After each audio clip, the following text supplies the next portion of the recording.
with us, Mary, along the way. Guide every step we take. Lead us to Jesus, your loving Son. Come with us, Mary, come.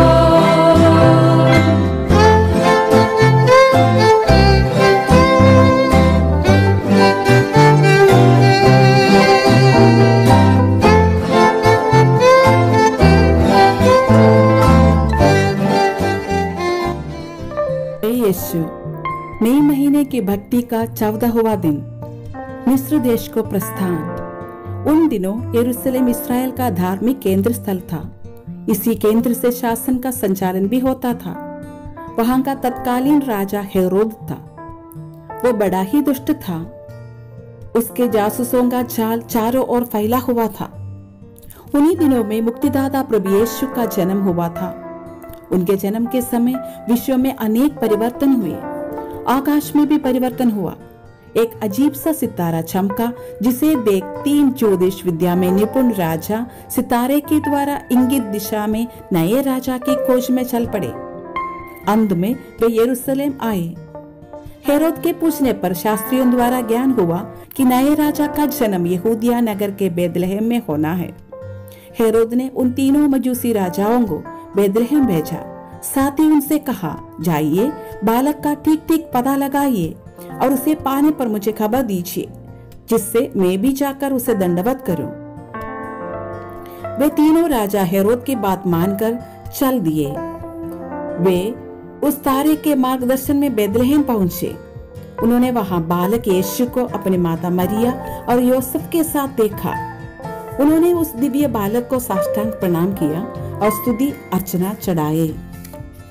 तीनों मजूसी राजाओं के प्रस्थान के पश्चात प्रभु के एक दूत ने योसेफ को स्वप्न में दर्शन देकर कहा, उठिए, बालक और उसकी माता को लेकर मिस्र देश भाग जाइए, क्योंकि हेरोद मरवा डालने के लिए बालक को ढूंढने वाला है।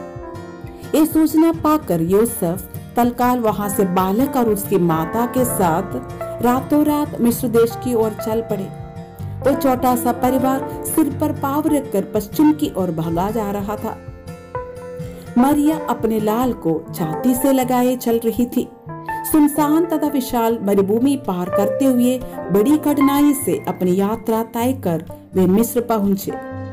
उन्हें अत्यंत दुख हुआ कि स्वदेश छोड़कर उन्हें विदेश जाना पड़ा।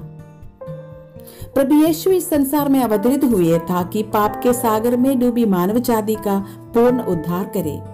लेकिन मानव ने अपने स्वार्थ के लिए प्रभु की हत्या करने का प्रयास किया। यहाँ तक कि अपनी जान बचाने हेतु मातृभूमि छोड़कर उन्हें रातों रात भागकर परदेश में शरण लेनी पड़ी। कठिन परिस्थिति में मिस्र देश की ओर पलायन करते समय भी मरिया विचलित नहीं हुई। ये केवल यही जानती थी कि पिता परमेश्वर, जो सबसे भला और दयालु है, सब कुछ हमारे हित में ही करता है। प्रार्थना। हे धन्यवादी मरिया, तूने अपने जीवन के हर क्षण परमपिता परमेश्वर की इच्छा पूर्ण करने में व्यतीत किया।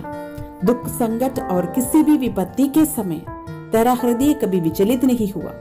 हमें कृपा दिला कि हम किसी भी संकट के समय विचलित न होने पाए तथा ईश्वर की इच्छा पूर्ण करते हुए एक सफल जीवन जी सके।